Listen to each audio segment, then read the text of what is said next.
Welcome to the podcast that guides men to demystify and develop their intuition. I'm your host, Doug Beitz. Let's dig into the science and expand your horizons.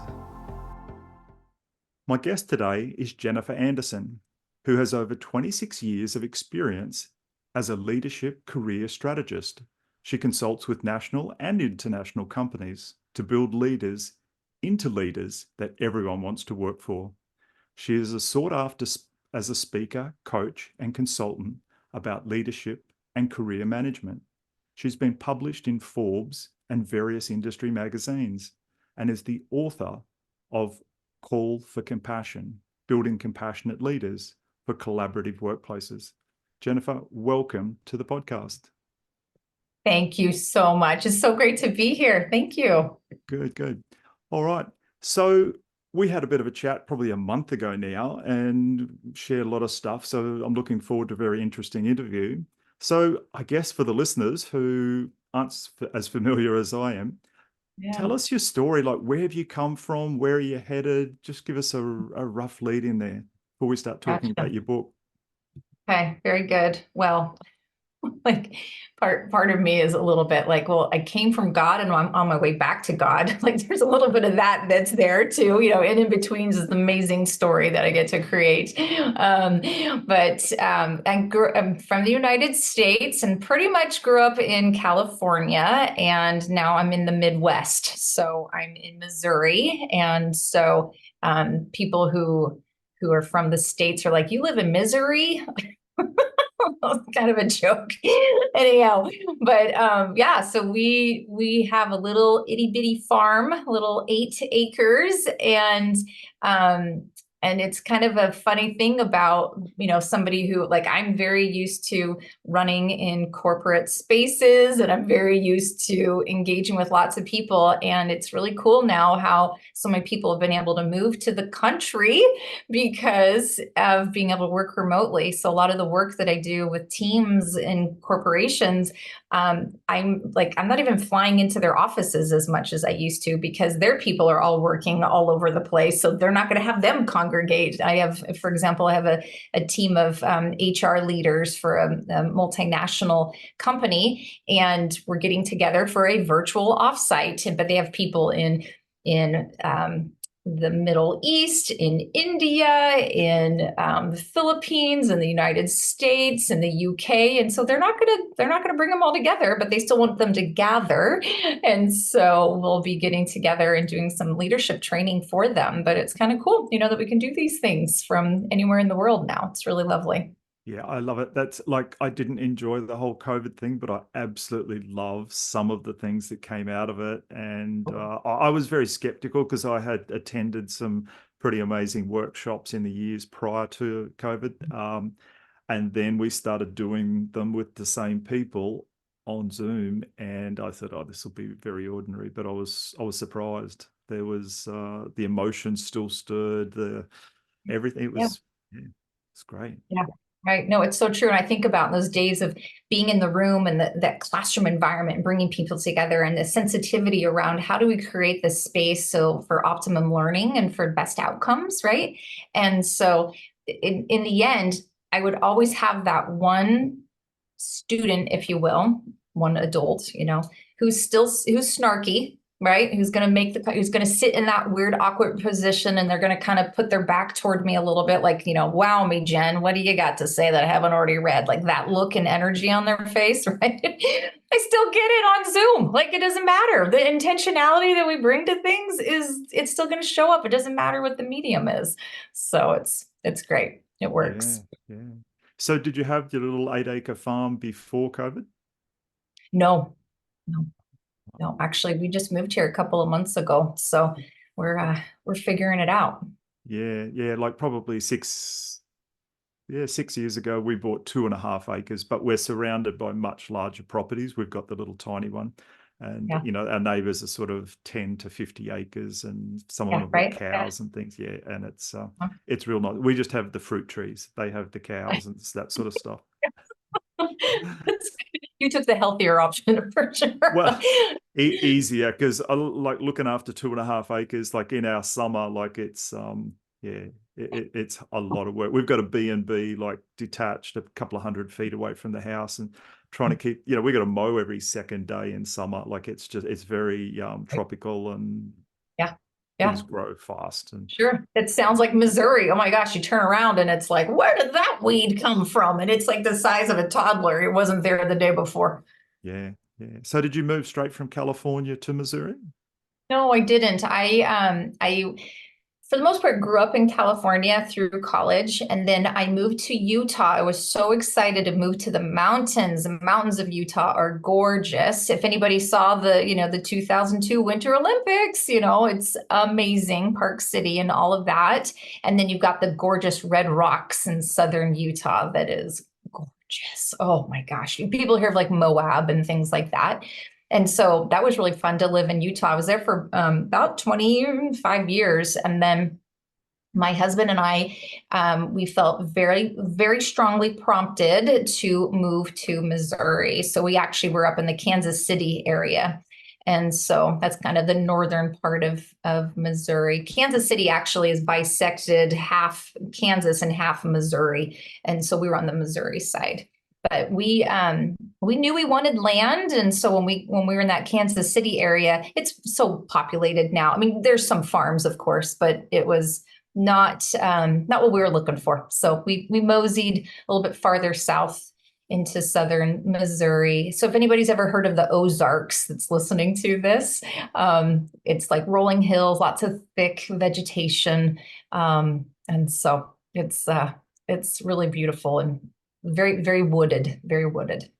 Actually, there's a lady I've read 4 or 5 of her books and listened to a lot. She passed away back in 2014, called Dolores Cannon, and she used to talk about, she used to live in the Ozark Mountains or something. She would run, and she was pretty rural by the way she described it. And Yeah. people would come to her, and she'd have these remote, very remote, sort of not off grid, I don't think, but Mhm. long drive to get to her Right. house. Yeah, Yeah, yeah, that's yeah. great. We're not, I mean, I can get to an airport in less than an hour, so I don't feel like I'm that far away, but it's still, it's a little bit distant. And actually, all around me is a whole bunch of Amish families. So there's a beautiful Amish community right here that is uncanny, and so we're driving down the freeway going 70 miles an hour, and they're in their little buggy with their horses clopping right along the side of the road. Wow. So yeah, and there's a great Amish nursery that we just bought a bunch of vegetable starts, and we're picking up a dozen of eggs, and my husband's like, I need 4 dozen eggs, and then the kids run out to the chicken coop and get the eggs and like bring them to, I mean, it's nuts. Like, yeah, Wow. it's a little this weird cataclysm of like, I'm living, in 2024, and yet there's people, that are right, our neighbors who are absolutely like Wow. very, very rural. So it's beautiful. It's wonderful. And so I have some understanding of the Amish. Do they particularly live in one state, or are they spread out around the They're place? spread out. Yeah. There's actually, I mean, you can do a Google search to find like, where the Amish at. But here in Missouri, there's a lot of Amish actually. And Ah, so somewhere there was a statistic that said the highest concentration of Amish was here in Missouri, which I'm like, okay, but where are they? Like, there's a lot of them, but if I'm thinking high concentration, but they go into these back road areas that aren't even paved, and I mean, they're so self-sufficient. But yeah. Pennsylvania, Ohio, Iowa, I mean, there's quite a bit.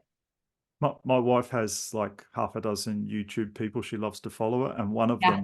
one of them grew up in an Amish family. She's, from what I can gather, the bits where I sit and see bits, she's broken away from that, but she's extremely self-sufficient. So she teaches on the thing. She's got half a dozen Nice. kids or more, Right. Right. and Yep. that you see her vegetable garden and stuff. It's just crazy. And then she's Right. making cheese, and then the other day she was putting all these.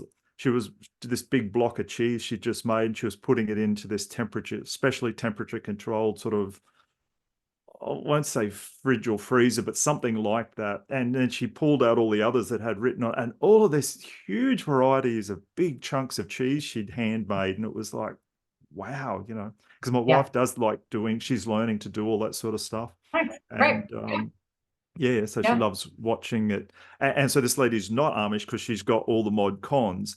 right, But she has a very deep understanding of, that's how she was raised, how to do it all, which is, you know, yeah, right. pretty cool. I know, right? It's kind of maybe best of both worlds and stuff.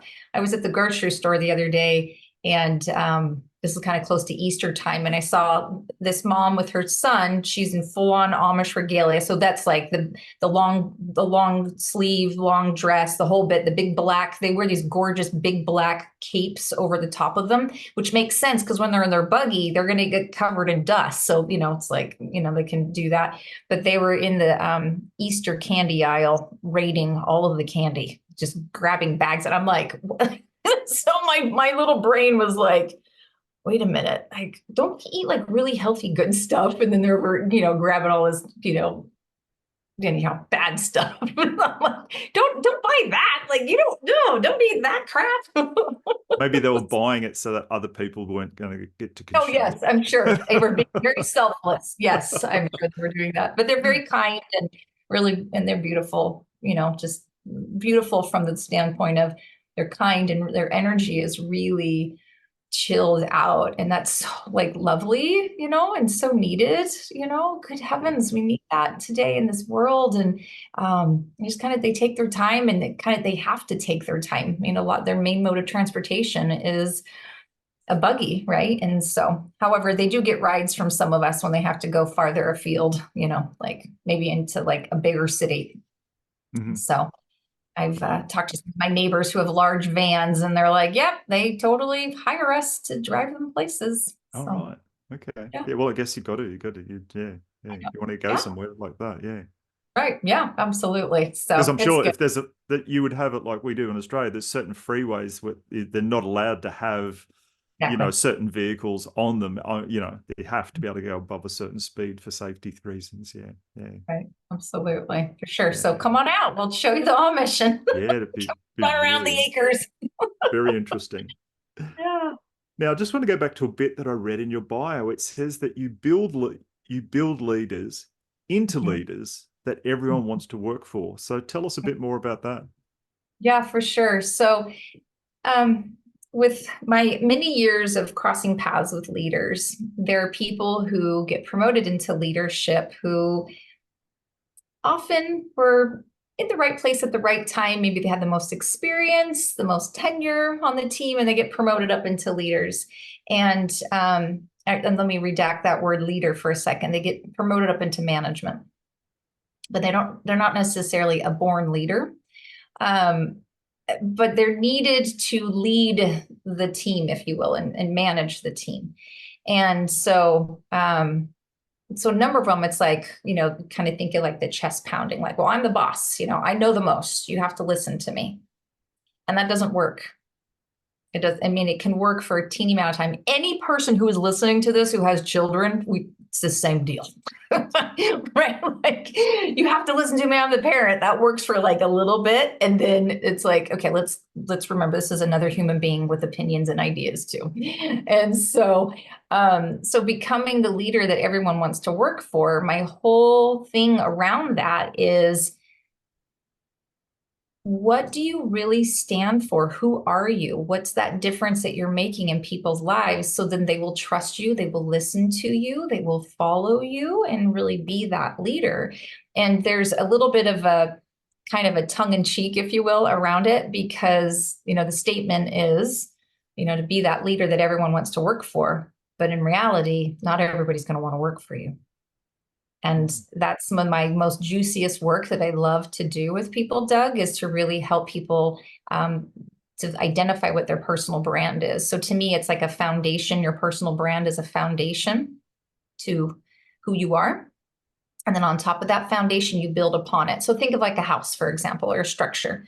If you really want it to stand for a long time, you got to build a good foundation. And if the foundation isn't there, if the foundation is not there, then what happens to that building? And a big storm comes, it's going to fall down, right? We've all seen news, and we see unfortunate places where structural stuff is not done well and the buildings can come down really quickly versus other places where you've got really strong foundations. Then when something hits, like for myself, I grew up near San Francisco. We have earthquakes in California. And so there's a lot of great building practices that buildings literally roll, like they've got some cool, mechanisms and things like that. But the reason why I say some of the juiciest work that I do with people is in first determining their personal brand, their foundation, is because then you know how you're going to build upon it. You're going to know how you want to show up and what types of teams you're building, et cetera, et cetera. Therefore, then you know who not to have on your team, right? You're going to know how to not show up in meetings, right? So it's like that double negative, right? By knowing what makes the most sense. And this is not about making your team a cookie cutter of you. That's not what this is about. That's not, that doesn't work. Anyhow, anybody who really gets it knows that diversity on a team, it makes an enormous difference.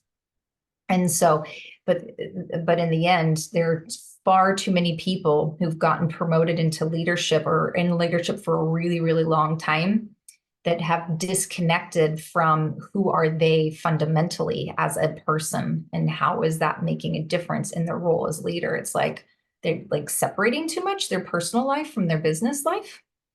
And so that can cause a whole heap of problems. So many years ago, in a previous lifetime, it seems like for me now, I was a professional firefighter. And back in the day, we got promoted on seniority. Like, you wanted to become an officer, you had to do, over a period of a year, you had to do all of these written and practical examinations.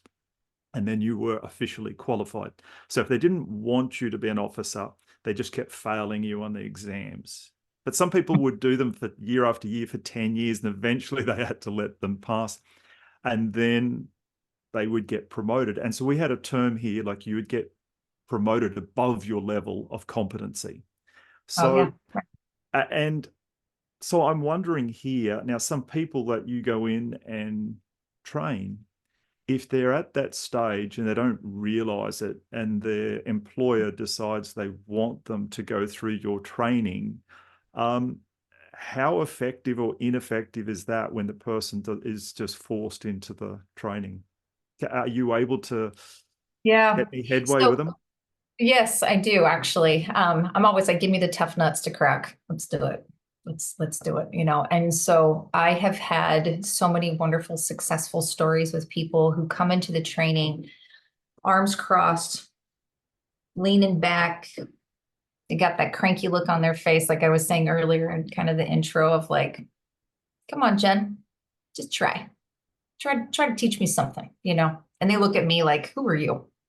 Right. And so, so I find though that with my training and coaching and whatnot, that the successful experiences come when the company is willing to invest in their leaders and have them do more than just some training modules. When they do that plus the coaching alongside with it, then that's when I can have success with them.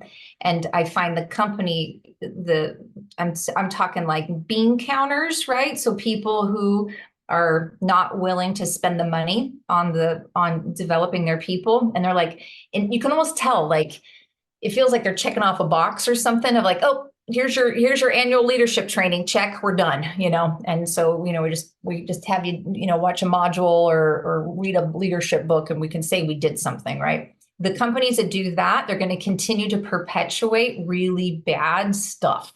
And I'm using that word stuff very generally to describe that it could be the culture, it could be the lack of communication, the lack of compassion, just so many things inside of these companies. And so if that's where they're at, then there's actually some of those situations I even look at it. And for me personally, I'm like, I can't engage with that company because I can tell that it's not going to work. It's not going to stick. And so there's some assessments, things that I do to evaluate and to make sure that there's some synergy there, if you will, initially. Yeah. And so is, so if it's an environment where generally like, yes, we're embracing this and we want to have growth and we want to do better and whatnot, like if that's generally environment, you've got one or two people who are a little bit cranky and whatnot, okay, no big deal. Yeah. So, you know, in my mind, I refer to them as like the mayor of Cranky Town. And so I'm like, all right, it's, and I meet them where they're at and then I bring them along, and then later they're thriving and loving it and doing better. And then it's really fun because then they'll be like, oh my gosh, by the way, I was in a meeting with one of my direct reports and I had this kind of amazing conversation with them and we were connecting and whatnot. And it's like, and how does that feel to you? Right? Like I'm just super excited. They're like, this is good. I'm like, exactly. This is good. And For the it feels first good to time get in their there. life, they get it. Yes. They're Right. actually Yeah. communicating, Right. leading, managing, how, yeah, like, and Yeah. it's interesting. So, and it's interesting you talk about like having people sort of come up with their own personal brand, because there was one guy, and fortunately with me, I was good friends with him. We were mates in the fire service, and he was sort of the pinnacle to me of an emergency services leader, because it's a little bit different there, because you've got to be able to come up with the goods when everyone's Mhm. running out of the building. You've got to have your team run in, Yeah. Yeah. it's a little bit of a different environment. And he was a very sort of passive Christian sort of guy, but I've been on some serious fire grounds with him where he's using the F word a lot.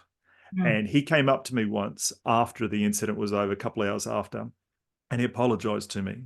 He said, Doug, I'm really sorry you heard me use the language I did there. But it goes, for us, it was a serious safety issue and the guys didn't get it. Like, he goes, for some reason I walked, because he was sort of like in management, and he would arrive in the car after all the fire engines arrived.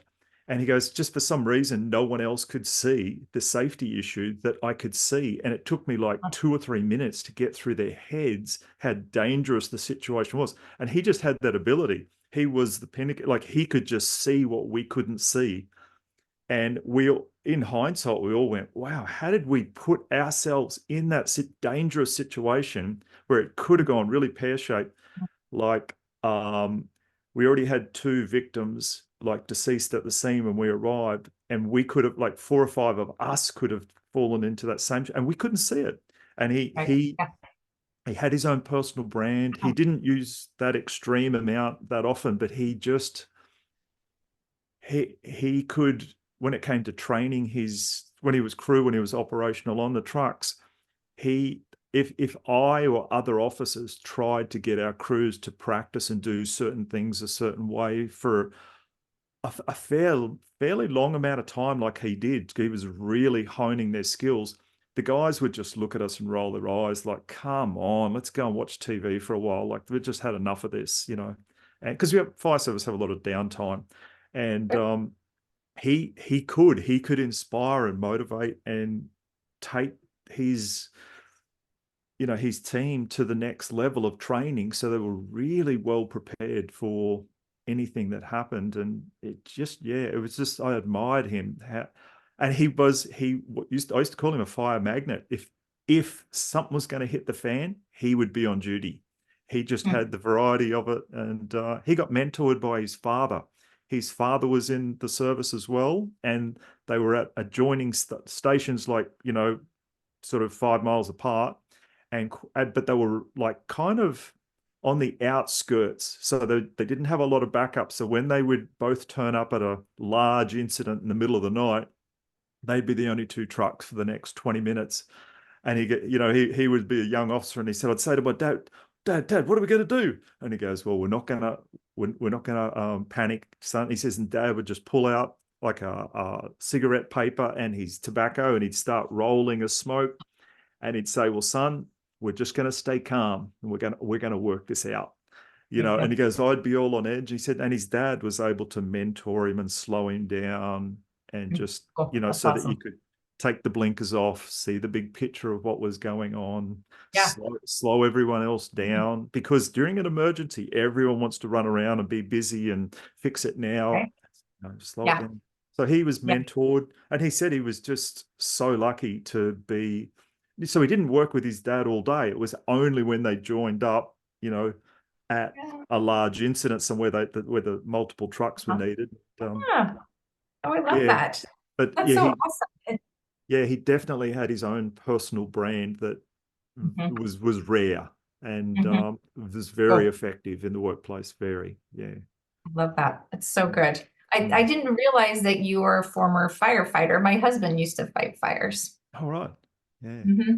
yeah. Yeah. So he got out of it because he went to a house fire, and he was this was when he was married to previous anyhow. He had twin daughters at home. They were like a year old, and he went to a house fire, and one of the other firefighters ended up dying in the house fire, and it really just rocked him to his core. This was like 23 years ago. And so he's like, what am I doing? I can't do this. Right. And so he ended up getting into working into emergency rooms, and he's been a nurse now for 20 some odd years. Right. And but he still loves that rush of like the emergency and, the adrenaline and whatnot. But I asked him, I said, why did you get out of it? And he's like, at the time, he's like, I couldn't quite articulate it, but he said it was the stress of it. And there wasn't anything in place to help him to deal with the stress Yeah, of that's right. losing one of his good friends died in the fire.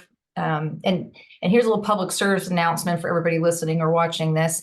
The reason why his friend died, the firefighter died, is because the family in the house had not trained their children of the proper place of where to go outside of the house when there was a fire. And so the children were in the backyard, the parents were in the front yard where it was supposed to be the rendezvous point. And the parents are flipped out saying, our children are still in the house. And so the firefighters went back in and the children were safe in the backyard. None of the firefighters knew that they were back there, of course, otherwise you guys would have communicated with each other. So anyhow, so this gentleman went back in and was looking for the kids, and the house collapsed on him. And so anyhow, but Chad, my husband, was so devastated by that. He's like, I can't do this anymore, but I appreciate these first responders. My husband's Yeah. still sort of a first responder in his medical capacity, but he was so excited to do it ever since as a child because his grandfather was a firefighter and he wanted to follow in his footsteps and revered his grandfather. And so when you're talking about this friend, with him and his dad, like we can find really quite remarkable people to be our mentors right inside of our families, and so there's some really beautiful, examples of that and, Yeah. that really help us to learn and grow.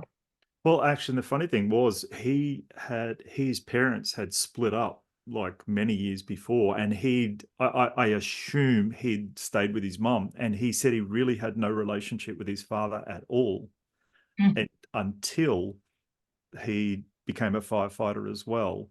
And then Oh, they started going to emergencies together, and then all of a sudden their relationship, for the first time ever, like they had some sort of bonding and something, doing the same sort of thing and something in common. And cool. yeah, so it was a pretty wonderful sort of story there. Yes, but Mhm. had they been in different professions, he would have never had a relationship with his father. So yeah, Yeah. Yeah. Well, yeah, that's interesting. yeah. So Yeah, well, stuff. about 20 odd years ago, I left the fire service, and and I moved overseas. We built a little business overseas, and I was over there. And then I got a phone call one day from one of my firefighter buddies that two guys I'd worked with had just passed away that night in a fire. Oh, And yeah. that was not fun at all. And one of them I'd only worked with for a couple of months, but the other one I'd probably worked with him more than anyone else. And we weren't close friends, but we'd been to a lot of incidents together and that sort of thing. And yeah, that was a very challenging one. That one, and I was sort of thinking, wow, had I the role I'd been in prior to leaving, I would have probably got roped in, because when I went back, I then read the investigative report several years later, and I saw who wrote it, and I'm thinking, wow, I would have got dragged into this investigative team had I still been there because of the role I was in. I wasn't an Oh. operational officer at the time on the trucks, Mhm. thinking I'd have been part of the investigation team. There's a good chance of it. And it was like, oh, wow, I'm sort of was in a way glad I wasn't there. You know, it was easier to deal with not being there. But Right. yeah, yeah, Yeah. It's yeah. these deeply like impactful experiences that we have through our work. Mm, And I think there's a lot of times people are like wanting to compartmentalize, like, oh, that's a work thing, and then I go home and it's like, no, no, no. Just like the stuff that happens to you in your personal life, you can't just compartmentalize it and go to work, right? Like, there's like that ridiculous old saying of, when you walk through the door, you leave your personal life at home. I am sorry. That is like just dumb. Think about it. You know what I mean? Like you are this person, this multi role person, right? We're dynamic. Like it's all going to bleed and feed into each other. Like in my mind, I'm literally right now envisioning like the infinity sign, right? Like the personal stuff comes into our business and the business stuff comes into our personal, etc. And so like why are we trying to compartmentalize it and make it so it's like, oh, but that's home, oh, but that's work, because it's going to affect you. And I that's one of the things that when I'm doing coaching and training with people, with these leaders, is part of it is owning your story. Like, who are you? mm, What makes you who you are? And too often people are like, oh, but I'm not going to share my stories with my employees. They're my direct reports.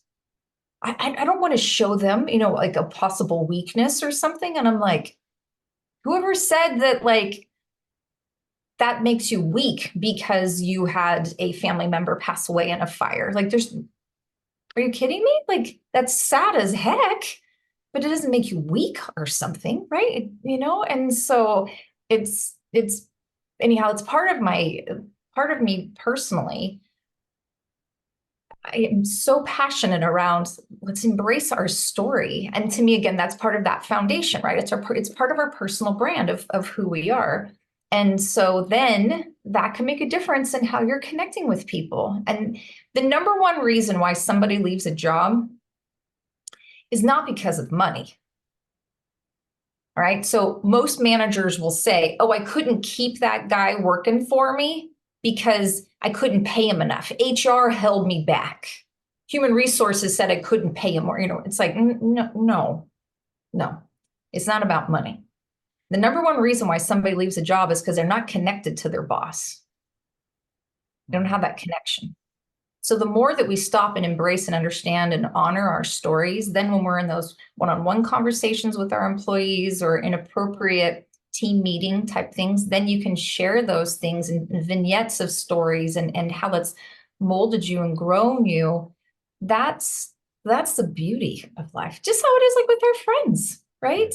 Mm. It's, That being vulnerable like that, I think, is a real strength. It's a superpower being able to right, have the guts, the courage to share things. right, Because, it's like you sort of sit in a meeting and someone's talking about something and you're thinking, oh, I don't quite know what they mean, but I'm going to seem dumb if I ask it. And then someone else asks the question and you're like, oh, do you thank God someone else asked that question? Now I actually understand that, there's no dumb questions. Just be vulnerable. You just put your hand up and say, look, I'm just not getting it. Like there's that acronym you're using. What does it mean?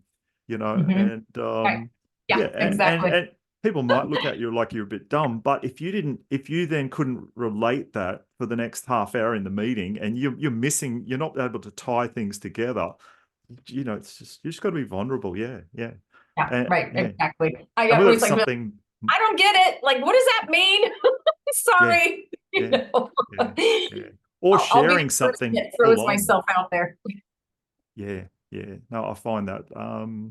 And so now tell us about your new book, The Call for Compassion. Yeah, Where did that come from? What's the idea behind it? And it's all about a father and son. So is it designed for Mhm. men or is it just for anyone? Not necessarily. So the origin of the story, where it all came from, I am somebody who believes that if you are awakened in the middle of the night around 3 o'clock in the morning, if you stop and you ask God, does he have a message for you? He will give it to you.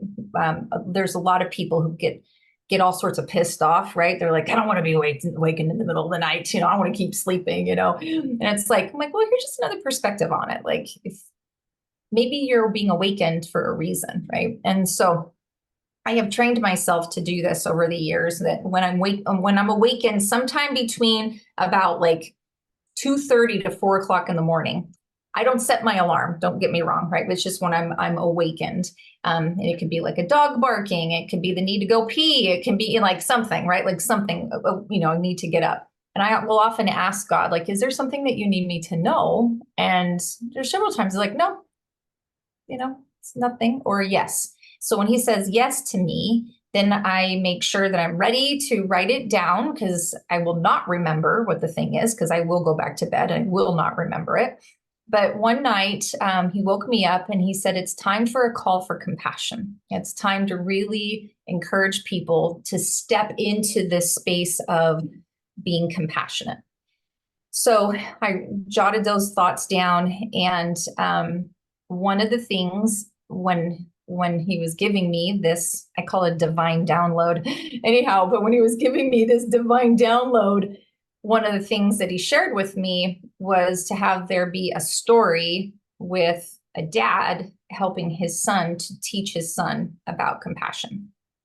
And then to weave in, so there's a parable throughout the book about a dad named Tom and his son Matt, and Matt turns 8 and is going to get a new bike, and he is super stoked for his birthday, and Tom doesn't take him to buy a new bike. Tom takes him to the junkyard, and they find an old bike, and then he helps his son to restore it. So what I love about this is a lot of times in the workplace, we think something is broken and we are just going to discard it. We're going to get rid of the whole thing, instead of seeking to restore things. And so I love this idea of, let's take something that kind of, maybe there's some useful parts to it, but what can we do to restore it so it can be better and more robust? But then also the other part of it is then that bike becomes personalized to Matt, the son, right? Like you get to personalize all of these things about the bike. And then that forging experience between a parent and their child to restore something. So that's the reason why I went with that. I wasn't specifically thinking, I want to do a book that's specifically written for men or something like that.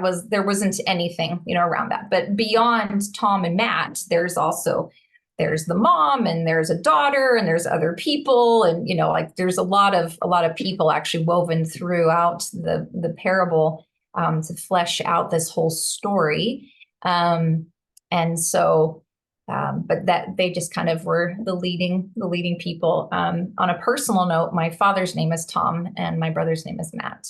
All right. So in there, you're talking about the father and son, they customize the bike to the son. Is that like him? Would that relate to your work where you're helping people find their own brand? Does that tie in there, or? It does, yeah, absolutely. Because in the end, we can all have bikes, but how are we going to trick it out to our own specifications, right? So for me, for example, I'm a colon cancer survivor, and I still have. I'm doing great, by the way. And so I have weird feelings in my hand. It's the neuropathy that comes from doing chemotherapy for many months. I have it in my hands and my feet. So I have special hand grips that help so that I don't have to grip quite as hard, because then if I have to, then I can't hold on. I can't go for as long on my bike, for example. And so that's unique to me. My husband doesn't need that, my husband's 6 feet tall. I'm 5'8", so he needs a bigger frame, right? So like you start thinking about how, a lot of us really do customize our bikes, but the same thing. It's like, two people can be leaders, but what's the unique thing about one leader versus another, right? And it's their stories and it's their brand. And that, again, as we embrace that, then that does help us to really become that leader that everyone wants to work for, because we're just sitting in, this is who I am, this is where I'm at, and this is what I have to offer and bring. So that's how it does tie together. Interesting. And so these teams and things you work with in different businesses and stuff, do you have them read your book beforehand or after, or does it tie into the training you do with them? Yeah. Right. Yeah, it does. At different points, it ties in for sure. And so the book having just come out a couple of months ago, so there's a whole lot of training and stuff I did before the book was there. And so, but some of those concepts around compassion and how do we connect human to human is absolutely core to the curriculum that I was teaching before, for sure. Yeah. So you're suggesting that instead of just go to work every day, sterile, just rigid, doing your job, that we actually interact as human beings and Yes, please. treat our fellow workers and even some of our customers with compassion and understanding and tolerance and things like that. Mm-hmm. Yes, yes. Life gets a lot better when we're doing that. So much better. Makes a big difference, right? And when we take those opportunities. So that we're being led by people we want to follow. Yeah. Mm-hmm. Wow. Right. Yeah, what a different world that would be. Mm-hmm. Yeah. And that's and my thing with, teaching men, as I told you a month or so ago, my podcast's about helping men to develop their intuition so that hopefully they make one better decision a day. And like you're teaching people to have compassion for others, etc. If I believe if every man on the planet made one better decision every day, like the world would change in months. The world would be so different because those men their confidence in themselves would be just that little bit better. And every other man. And so just the ripple effect in the workplace of people, they're going home, they're feeling better when they're at home. They don't have to compartmentalize Right. and switch Right. off. They can Yes. go home and tell their spouse or their children some very interesting, nice story about what happened at work today. So and so shared this. I didn't know that. I've been working with them for 6 months, and they told me about this happened and that happened, and that's just like remember that happened to us 4 years ago, and gee, they're human just like us, and Yeah. yeah, what a better world we I would know, all. right? Oh, Yeah. it sounds so much better, so much more enjoyable. Oh my gosh. Yeah. So it's so true. And I think about how many people have um, conversations with their children demonizing work and demonizing their manager Mm. and just complaining about how bad things suck. And I mean, you can be at a management level and be complaining about the people above you. You know what I mean? And so I'm like, why are we doing this? Why are we making it that work has to be so crappy? And yet it's like, but I have to do it because, little Timmy over here needs soccer lessons and we got a house payment. And, it's like, so then it becomes this drudgery. And it's like, no, actually, work is an amazing opportunity to go and do cool things and make a difference. And I'm not talking about like the people who one day have that midlife crisis where they wake up and they say, that's it, I'm quitting my job as an accountant and I'm moving to the middle of Africa and I'm going to help farm whatever, and they have like this like radical, I'm like, and now I'm going to be happy. And I'm like, couldn't you be happy as an accountant? Like, there's actually really cool things you can do. But I think a lot of it comes down to they're not happy because they're not connecting human to human. And trust me, I'm always saying God bless the accountants because I love them. They do good work. This is not about accountants. I'm just picking something off the top of my head. But it can be an engineer, it can be a scientist, it can be a doctor, it can be whatever. And there's so many opportunities to connect human to human if we can just slow down enough. One of the things I talk about in the book, so compassion in the book is an acronym. So each letter stands for something. So for example, C stands for communication and O is being open-minded. But the P in compassion stands for pulse. And it's all about slowing down. So the part of the bike that goes with this beautifully, of course, is the brake, right? The brakes that help us to slow down. And if anybody's ridden a bike, if your brakes go out, you're kind of like, it better not be on a pretty severe downslope because that's going to suck on that wherever you're going. But in the workplace, the pulse, the idea is slow down, right? Like break a little bit, connect with people, have really good one-on-one meetings with people.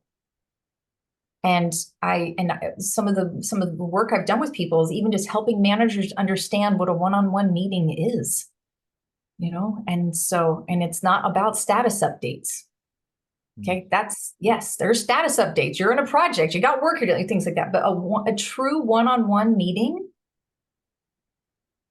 is truly about how are you? So, like, Doug, if I'm managing you, Doug, how are you? Right. Talk to me. What's going on in your life? And When we met last, quarter, you were telling me that you have this thing that you wanted to do. I don't know. Let's say you wanted to write a book of poetry or something. Tell me about that. What's going on? yeah, Okay. Now, that may have nothing to do about what you and I are doing in the workplace, but it's something that I have found out through really effective one-on-one meetings, that you want to write a book on poetry, for example, right? Whatever it is. And then have a one-on-one meeting with somebody else on the team. We'll say the person's name is Joan. Joan, how are you? What's going on? Last we talked, your mom wasn't doing so great. She's, starting to go downhill after her fall and she had to have hip surgery. Tell me about that. Right? So that is a totally different conversation, you guys, versus what's the update on the project and where we at and Gantt charts and all the stuff. You know what I mean? Like, yes, those meetings are critical. It's very important to the business, right? All those status updates. But a true one-on-one meeting, connecting with your people, human to human, in a thoughtful, good way, can make all the difference in the world. because it's all just energy, and the Yeah. energy in that conversation that's not work related, it then creates a bond between the two. Your energy's connected, so that when you walk into the room and say, Doug, I've just had a deadline imposed on me and it's going to involve you, I'm sorry, we're going to have to pick up our game here. Like, this has just been dropped on us. And I know you're trying to write that book, or I know your grandma just passed away. But do you think we can work this in? And then my energy towards you is better, because we've got some. I know you understand Right. a little bit more about who I am, and Right. you've Exactly. already taken that into consideration before you opened your mouth. And it's like, okay, so Jen understands my grandma just passed away. I've got a deadline from my publisher to write this book. Okay, yep, all right. So I don't have to say to her, I can't get it done. She's, so she must really need this done. And yeah, like that energy is, yeah, yeah. And when you Right. were talking before about people not liking their jobs, I had this little analogy. Like, about, Yeah. because a lot of people would look at the Amish and go like, that they just work too hard. Like, they do everything manually. That they're trying not to use electricity or electric motors, or like, I want my aircon. I want like, I want all these mod cons. Their life sucks. It's awful. But like you said, they all seem happy. Yeah. And it's, I think we get blindsided by all of these things, and we don't realize that the interpersonal relationship and working things out, and if they're out working together with their hands, building, Yeah. gardening, farming, doing whatever they're doing, milking cows, that physical labor is, there's energy in that as well. They're interacting with the earth, with an animal, or with, Right. and they're physically making their food, like, and it's taking them 20 times longer to make the food than it does if you just go to the store and buy it.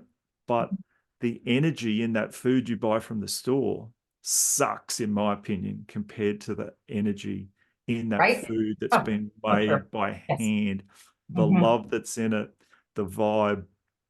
And it's going to do different things to my body. It's you can say it's healthier. It's got different energy in it. It's got life in it.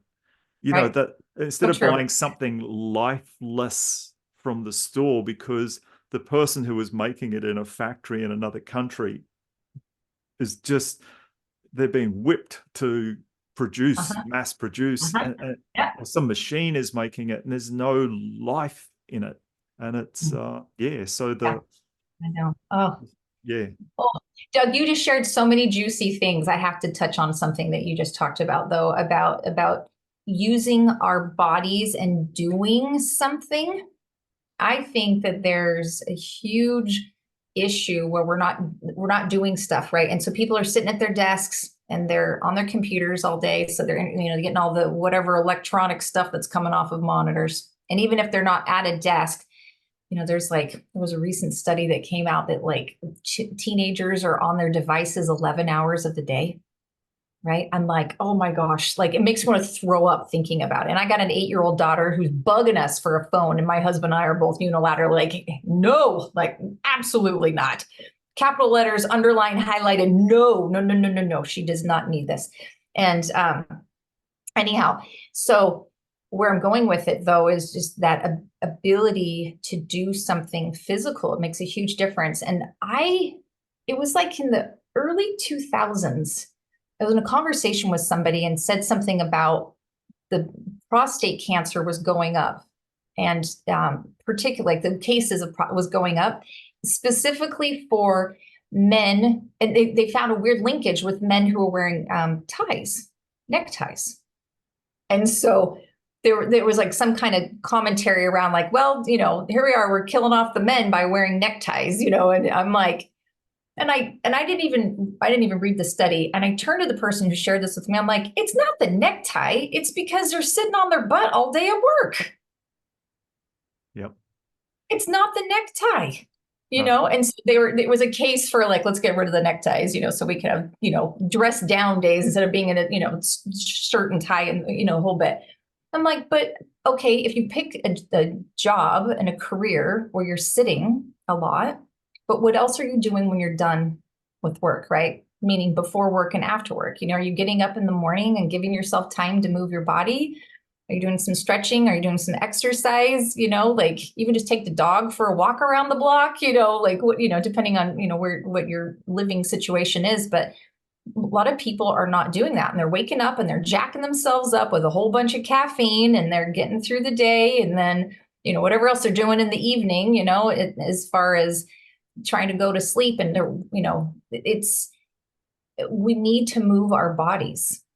And then you look at these like 80 something year olds who were running marathons, and it's because they never slowed down.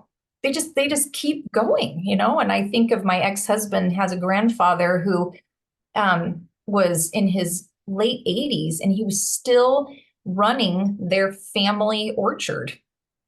And so, nice. and this was in a valley in the mountains in Utah. And it was this old orchard, had been like in the family like 100 years. And grandpa would get in there with it was like you can envision something from like the Depression, like black and white photo with the leather strap and the big bucket of fruit, off the side, grandpa up in the tree collecting fruit, and he was totally that guy. And then, his adult children were like, Grandpa, you need to slow down. Like, they're worried he's going to fall off of a ladder and hurt himself. So they sold all the acreage, bought him a big, huge, comfortable lazy boy recliner chair and a big monster huge television so he could watch his game, whatever. That guy died within like 2 years. And he never fell, nothing like that. And I told him, I said, you're going to kill your grandpa because you're going to have him slow down. There wasn't anything for him. I mean, he could kind of putter around and like mow the lawn or whatever once in a while, but anyhow. And it was so sad to see him go downhill because he didn't have that purpose of physically moving his body. He was a guy who worked in a steel mill, like he was used to being very physical, as a World War II vet. And, like there's something around moving our bodies and we can do it. So for those of us, like I'm 49 years old, right? Or whatever, it's like, let's remember, let's keep moving our bodies. And sometimes we're tired. We get to the end of the day and I'm like, I just want to watch something on Netflix. Not really. Not really. It's not good. It's like you sort of used that word before, energy. Like everything has vibration and frequency. Right. And that grandpa, he's out there picking his apples. He's using his energy. He's attuned into that. He's been doing it for a long time, and he knows how to do it. He can still do it. There's a guy that lives a couple of miles away from us, and he's a banana farmer. And they've reduced the size of the farm, but I go to the roadside stall like probably once or twice a week and buy bananas because they're not gas ripened and they're there. And probably Wonderful. 2 weeks ago, he was there just loading up his little roadside stall when I arrived. And like he looks like he's got to be at least 90. My dad passed away at 92 a couple of years ago. This guy would have to be 90. And he's still, and where the little room where he stores all the bananas there, you can see him climbing up the stairs, and there's no handrail on it. And there's about 5 stairs to go up. And I'm like, dude, I wish they'd put a handrail in there, like, and he comes out and you get chatting away to him and he knows everything. I said, how long have you lived here? He goes, oh, I was born here. Like, like this is, Mm. like this farm's been here forever sort of thing. And it's just all he's ever known. And he's just the most interesting guy to talk to. And he's doddering around and he's putting these, 8 or 9 bananas in each little plastic bag, sitting them out in the stall there. And you could easily say he shouldn't be doing that anymore, but what else is he going to do? Right. Like, Exactly. yeah, Absolutely. Don't put him on a lazy boy in front of the big television. no, no way. Yeah. Yeah, yeah. Yeah, no, it's very using that energy and keeping that going is very, very important. And we look at other things and we think, oh, they're much more important. That menial work back there, has no importance at all. But my niece, she lives in the big city in Sydney, like in the city, and she's probably in her early 40s now. She came and stayed with us last week for a couple of days with her family, and we were talking about a few things, and she's heavily involved in children's music and things like that, and she sings at the opera house and all sorts of stuff, like she's and she said, Uncle, she said a lot of things that people used to do are now becoming like a thing to do again now, like putting your hands in the dirt in the ground, or like actually exercising or going out or breathing, and all these sort of things, And she goes, like, because she sees it more because she's in this, like we're on 2.5 acres and she's got a 12-year-old daughter and a 9-year-old son, and they're Okay. outside and they're running around and they're swimming in the pool and at our house for a couple of days, and they're just having and like the 9-year-old son, he's a great kid, but he's a little bit at his own admittance scared of bugs because they don't even have grass. They're in Oh, in right. this Yeah. very old terraced house that's got like an area outside that's the size of a king size bed, and it's a timber deck, and that's it. Like that's when they get outside, and this, I think they can walk to their school, which is just very close up the street. And like Sydney's like one of our biggest cities. So to me, it'd be like a movie where I see someone living in the heart of New York, and they come out of their apartment and they go to a school where there's no grass. It's probably not quite like that because it's not as big a city. It's probably only got 5 million people, but they live in the heart of it. And yeah, and it was really funny that people are getting back to, so some people are now not looking down on the type of Amish type activities, but they'll go and do it in a different thing. And like, I'm guilty of it. Like, I've started going, my wife had a back injury about 18 months ago. So about a year ago, someone suggested, or a few people suggested to her, she go to this sports medicine place. And part of what we're doing there is hot and cold therapy, like in pools. So we're hopping in ice baths. And so she wanted me to come along for moral support. So along we Of went. course. And so we'd go in the ice bath for a few minutes and then into the hot tub and back and forth doing these sort of things. And then I've been studying breath work, like breathing and stuff. And I'm doing that sort of and things. And you're thinking, well, yeah, people go out into the country and breathe fresh air, and we do these sort of things. We exercise, and it's all just, it's bringing it all back to basics. And we have these highfalutin jobs and highfalutin positions, and we're to try and satisfy our egos or whatever it may be, and we think all these other things are menial, but at the end of the day, these other things are where it's all at.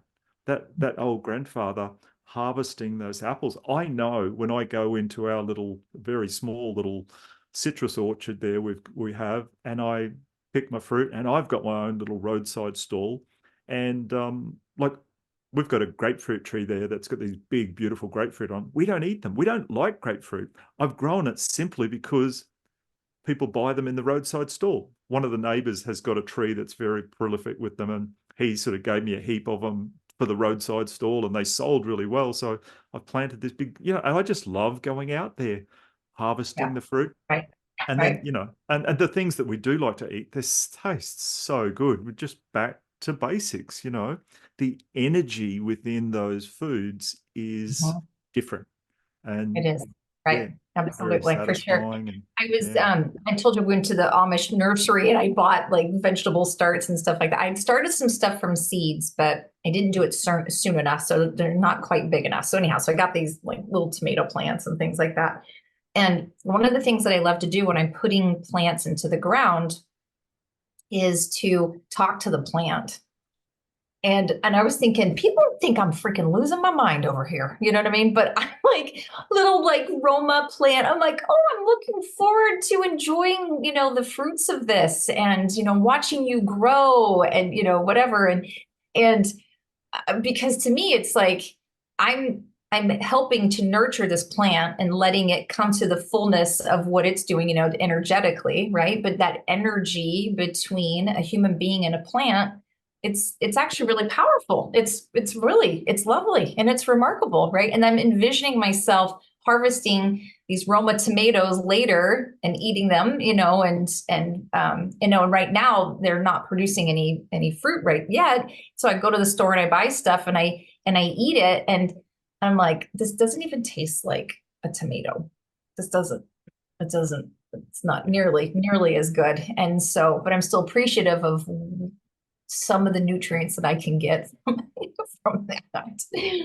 Yeah, no, I'm totally with you on that one with talking to the plants and the frequency and the vibration and everything. Everything's energy. Yeah, no, I get you there. I can Absolutely. hear. Yeah. Just going back to a while ago, you were talking about being woken at 3 a.m. and, Mm-hmm. you're hearing the voice to write the book that you've done. Last time we talked, you told me about your 3 a.m. journal. So Yes. tell us about that. I do. I have a journal. It's called 3 a.m. with God that people can buy these. This actually, God woke me up. This was back in 2017. One night he woke me up and said, write a journal for tracking the middle of the night inspiration.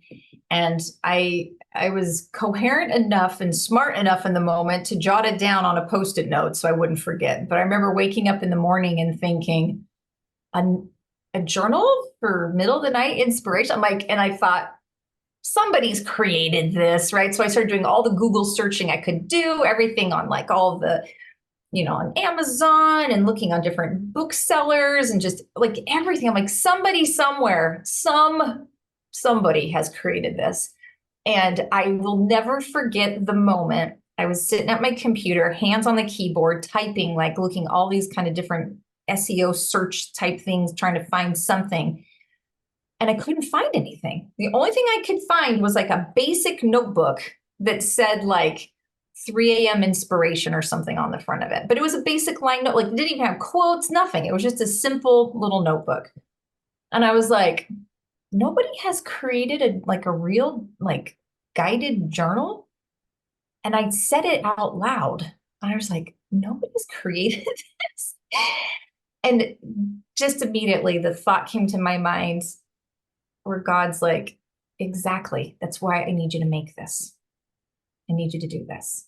And so, and so I was like, okay. And I'm not like in the journal making business like that. Like, first thought I had was like, I'm helping people in corporate environments get along better. Like, you want me to do this?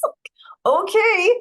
And so he just totally guided me along the way. So there's some scriptures, there's some quotes and different things, but it's a guided journal. It's very specific. It's, you get the inspiration and then you go back to bed and then you follow through on it. And so, when I was saying a few minutes ago that I really trained myself, and that's why, like, before I got the inspiration to create the journal, I had already been getting middle of the night inspiration on things.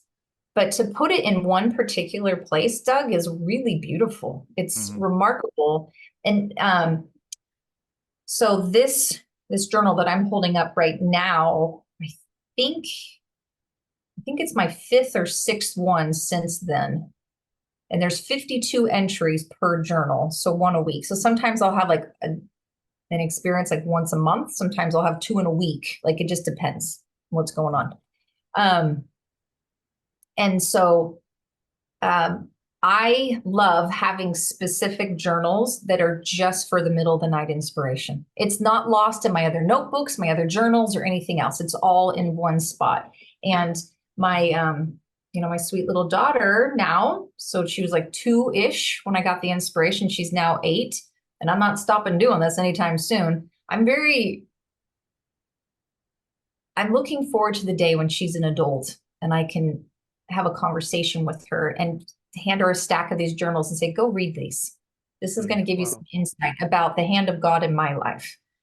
And just thinking about it's like your own sacred little scriptures, if you will, for like your own life. And so it's fun. It's fun to have them. And I'm not bringing this stuff into the boardroom with my corporate clients. Sometimes we'll end up having these kind of conversations when I'm talking with them privately, but it's been a wonderful tool. So when God woke me up at 3:00 in the morning to write the Call for Compassion book, I had to do it. I just got to do it. So I could see those books becoming a book later on. Yeah. You've got, like you say, already got half a dozen of them. They could be, there's a lot of energy in them already. Yes. Right. And then it's just transferring that energy in a way that, and I know there's people listening now, and some people are like, I never wake up at 3 a.m. Like I sleep till 6 or 7 and don't know what you mean. And there's others who are like, oh, I'm always like, I got up this morning and my wife was already up. And I went and saw her, and she was watching one of her little YouTube families she follows. I said, what time did you up? She said 4. And now she's not going to work today, but when she does work, her alarm is set for 4:30 because she leaves home at 5:30.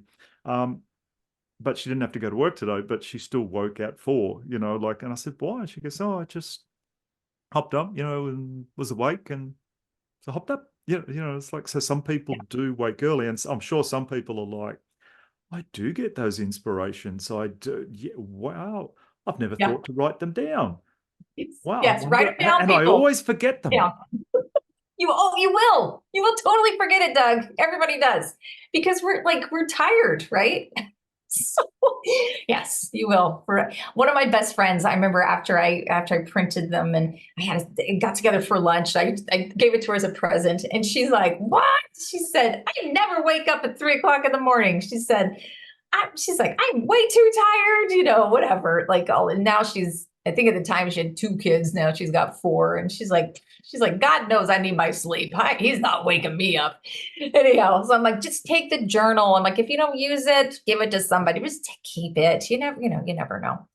And then 3 weeks later, I get this text from her, and she's like, well, wouldn't you know it? I had a 3 a.m. with God moment. And she said, I had a moment of like, dang it, Jen, because now she's like super aware. Like she wakes, and I don't remember the exact minute, but it was sometime during the 3:00 hour. But then at that moment, she said, I was so grateful you would change my mind around, instead of being upset about the fact that you were awakened, right? Upset about the fact of like, oh, I got to go pee again, or, the baby's yelling, or, the dog's barking or whatever. Instead of being upset, instead recognizing maybe God is using that as a way to get my attention when it's quiet and there's very little going on in the world, right? Because at 3:00 in the morning, most of us are sleeping. We're not on our cell phones. We're not watching television. We're not talking to people. So it's that quiet time where it's like he can just be like, tap, tap, tap. Hi, I have a little message for you, And so she said she was so grateful in that moment. And then I said, well, how many times now that after you've had this experience, how many times now do you think you've actually awakened around 3:00? She's like, probably a lot more than I will ever remember. Mm. And so it just opened her mind to realize, oh, there's something. I mean, there's anyhow, within the Christian world, it's something that, people talk about, right? Like it's a thing. And Mm. so, and there's scriptural evidence, of stuff of people, having dreams and visions and stuff like that. There's all that kind of stuff out there.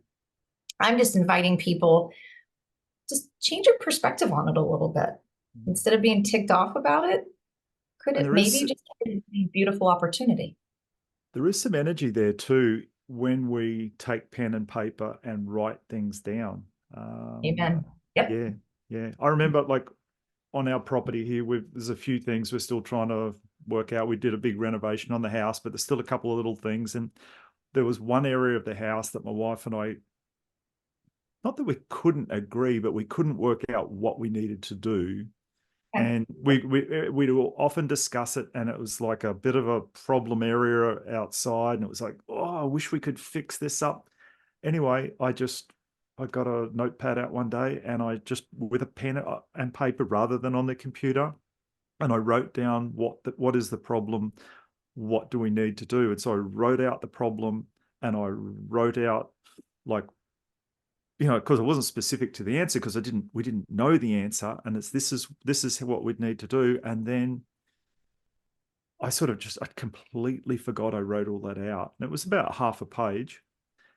And then 6 odd months later, I'm flicking back through this book, and I'm like, oh my god, we have just done that, and we've come up with a solution that we're really happy with, and it's just been completed, and we've done it. And I'd forgotten I'd actually written that down. So Yeah. the energy of, because waking at 3, having the thought and going, oh yeah, wow, that's so cool, I'm going to do that when I get up, back to sleep. Yeah. There's not much energy from your side in that. Whereas when we're taking the effort to get a pen and write it down, and then like conking back down, we've put some energy to it. And then I think when we wake, if we reopen that journal again, we can connect back to that energy of that Yeah. 3 a.m. energy. Yeah, and it's Yeah. like, oh, okay, we can tap back in, and that, what God was telling us there, the inspiration at that moment, because you have dreams and everything seems wonderful, and then when you wake, we go into a different state. We now process those inspirations differently. Right. But if Right. you actually got it down and wrote it out, it could create quite a different synergy for everything. Yeah. Yeah. No, it really can. It's so true. And the I think that there are a fair amount of people that intrinsically know I need to write down something, right? Like as I've shared about the 3 a.m. with God journal over the years, I've had they're like, what? Like totally. And I remember once I was speaking at a conference and I was talking about this concept of waking up in the middle of the night, but I had a booth in the trade show area. And when I wasn't speaking, I was at the booth talking to, people that come get the journal, I'd sign it for them. But I had a big, self-standing banners, that kind of roll out of the thing, it's this big thing, and 3 a.m. with God. And um, this lady comes charging toward my table with an energy and I was like, I don't know what's going on with her, but I'm feeling it. Like, and she just with all purpose, like just marched right over to me, and she stood and she put her hand on her hip and she pointed at that big banner and she said, "How did you know?" And I'm like, "Know what?" She said, "How did you know that God's been waking me up at 3 o'clock in the morning?" I'm like, "Because it happens to like a lot of us." I'm like, I don't know, but she thought she was this weird person that had been getting these messages, and she hadn't been like talking to people. I mean, I'm sure there were some people, but anyhow, but she was just flabbergasted that I actually created a journal that allows people to write it down and then go back to bed. By the way, there's a little reminder in the journal that says to offer up a prayer of gratitude and then go back to bed. Thank you for the inspiration. I'm going to go back to sleep. Okay. But then you can then there's parts in there about following through and following up and whatnot. And there's also a section in each journal entry for the aha moment that hits Doug. And it's one of my favorite parts in the journal. because a lot of us, once we take action on what that inspiration was that we got, or whatever it is, like just whatever, you have an aha moment that will hit you later. But the nice thing in the journal is there's a designated spot for that aha for each one of these inspirations. And I love that, because most of us in our other journals, we fill it in. And if you have an aha moment later, you're not going to remember where it is, which journal is it in. And you likely don't have space left anymore, left in the journal, because you filled stuff in, And so it's so nice to have that little aha section. And so then you can come back to it. And then it's like that full circle with the energy of like the genesis of getting the idea, the taking action on it, and thinking on it and pondering on it, and then circling back to and aha, this is what this means. This is that guidance, that I was getting. And so so it's really beautiful to hear from people and to hear the energy around the movement of energy from receiving that divine guidance and following through on it, and really owning, like as an individual human being, owning, hey, this was my part in whatever this needed to happen. And so it's pretty cool. I love hearing the stories from people about their 3 a.m. moments. I'm always like, right on, and sometimes it's not big, huge things like, oh, okay, I got to tell you something right now. Speaking of energy, just outside of my office window right now, there was a hummingbird that just came to my window. Beautiful. And that's lovely. The hummingbirds show up for me right when God needs me to know that he's aware of me. So the fact that that happened right now when I was talking, that's actually pretty remarkable. But anyhow, I love to hear from people on the 3 a.m. moments, because it's like, yes, let's do this. You guys, don't be upset about getting awakened up, in the middle of the night. Change your perspective on it. And it doesn't mean that all of a sudden you're going to be signed up to write a book. Like when I got the prompting to write, Call for Compassion. It's not always big projects like that, right? But you can get some really beautiful insight about yourself, maybe a warning for somebody in your family, different. I mean, it's lovely. It can be a wonderful way to connect with God. Yeah. And I mean, from my angle, looking at intuition, we could suggest that some of these 3 a.m. moments are intuitive. And intuition to me comes to us in many, many, many different ways, Oh, sure. and Yeah. speaks to us in lots of different ways. But some of these are intuitive moments, and it's easier for us to act. It's one thing to have the intuition, it's another thing to act upon it, to add our energy to it. And the reason we would have the intuitive moment, or the 3 a.m. moment, or whatever we want to call it, is because it's not, you weren't given that call for compassion 3 a.m. moment because you weren't capable of doing it, but you were capable of doing it. I don't think the universe, God, our spirit guides, guardian angels, whoever they are, get their wires crossed too often. I think they kind of know. I think they can see our invisible energy that we put out, and that we have a need, or the world has a need for us to share what we have to develop Right. ourselves more, Yeah. Yes, or please. we have a need that we need to grow in that way. So it's, and I find a lot of things that I do, like starting this podcast. Back in 2017, I started to learn energy clearing and all sorts of different things. And I found all of this intuitive information coming to me, but I couldn't interpret it. It was like a foreign language. And it was just like, oh, what's going on with all this stuff? So for me to have this podcast talking to people about intuition, it's selfish because it helps me. Good job. Yeah. And I do find a lot of things that we do because we need a solution. And while we're finding a solution, it benefits a lot of people as well. So, Yes. yeah. So true.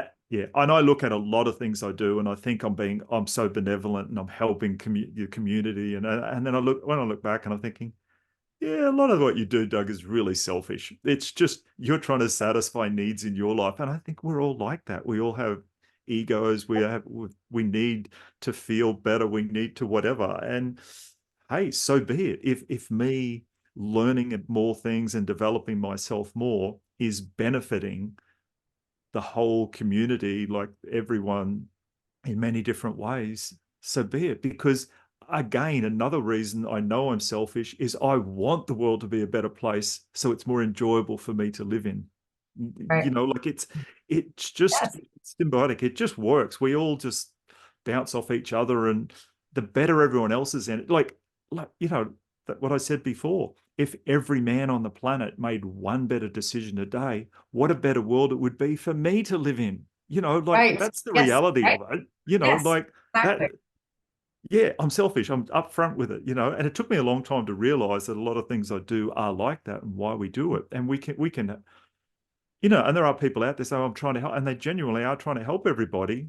But I think a little part of it is we're all trying to make it easier on ourselves by, Right. yeah, we know we've all been to work with people who don't treat us very well. And with line managers, all sorts of people who were like, oh boy, no. And like in the fire service, when we would go on shifts, and you would stay with a certain group of other firefighters and your officer in charge until someone went on holidays, and then when you came back from holidays, you probably got sent to a different station or a different shift. So you had to put up with it for 3 months, a year, whatever, and you'd be like, "Oh, I can't wait till this person goes on holidays." And then you would look at the next roster that would come out, and you're like, "Yes, they got sent to a different station," or because we had like a dozen stations, and or they went on a different shift, and I only have to see them in passing now, like So it's Mm. we all have those times where there's people we do and don't enjoy working with, and it's wonderful that you're out trying to help us become nicer people to work with. Right. Absolutely. For sure. And with call for compassion, a big piece of all of it is let's be compassionate for ourselves, because then in turn we can actually be compassionate for others too. And so I think there's a lot of us have had hurts. We've done things in the past that we regret, and the guilt, and then that builds and builds and builds. So tying back to that intuition and the energy, when you're sitting with those deep seated things that are really hurting your heart and your soul, it's really hard to be nice. It's really hard to give somebody the benefit of the doubt. It's really hard to slow down, right? When I talked about pulse and the brakes, right? It's hard to do those things because we're so tied up in knots. And in the end, we're not serving our highest purpose. No, not at all. So since 2017, you've popped these two books out. Is there a third book in the pipeline that you're aware of yet? I know. Yeah, there kind of is, but but I haven't done it yet. But you've had an inspiration. No, not a specific inspiration. It's more of an inkling. And so I'm just sitting with it, pondering on it. As I mentioned, I just, moved my family to some acreage a couple months ago. So I've had a couple of things distracting me, if you will, with all of that. I have been getting, however, inspiration on what to do with our land. So that is some like immediate things that are staring me down that need to be dealt with. But yeah, so when I get the next book, we'll come back and have another conversation about that one. Yeah, no, that'd be great. So I'm going to put links to where people now. So I've got the link to your Amazon book, I think, and your 3 a.m. book's not on Amazon. So Yeah. if you want to send me the links for where and how people can access that, because we may have inspired a few people here to get hold of one of them. Apart from that, is there anything else you'd like to share with us Oh, before we wind up that we haven't yeah. covered? Sure. And one other thing too is I created a manifesto that goes with Call for Compassion. And so it's in a PDF form. In fact, for those of us that are watching, there's a version of it on my wall right here. And so if you go to callforcompassion.com, you can get the Compassion Manifesto for free. It'll be emailed to you in a PDF format, and then you can print it and frame it and put it where you want to put it. Like I know people are like sticking it on the fridge. It's kind of nice to have conversations around the different pieces of compassion with family members. You can put it up in your office as a reminder. So for your listeners, I wanted them to know that's a great way to get some information about being compassionate. So again, callforcompassion.com. Okay. And it's a fair way behind you on the wall there. I can't see it specifically, but Yes. is it the word compassion as an acronym with? Yes. Yeah, Mhm. right. Okay. Yep. Yeah. Right. Okay. Awesome. Absolutely. Yep. Yeah, that's wonderful. All right. Well, thank you for your time and the discussion. I've learnt, I've enjoyed, enjoyed experiencing your energy, Thank and you. yeah, and I hopefully you've inspired a few people to follow through on their 3 a.m. moments Mhm. and to realize that we need to have compassion for those in the workplace whose energy we don't enjoy right now, Right. and how to yeah feel, and maybe how we can have some one-on-one conversations with them to break that ice and see who they really are behind them, to like see who they are behind that mask. Yeah, Please, yeah, please do it, everybody. Go for it. yeah, And the things that I put in the book is why not? Why not do this? Why not try? yeah. You know? And if not now, when? Let's do Yeah. it. Yeah. Yeah. All right. So Absolutely. yeah, This is great. Thank you. yeah. So we'll click on these links. We'll get these little tools that are out there that Jennifer's has been inspired at 3 a.m. to put together. So she's put a lot of energy into them. Let's get in and enjoy them. Excellent.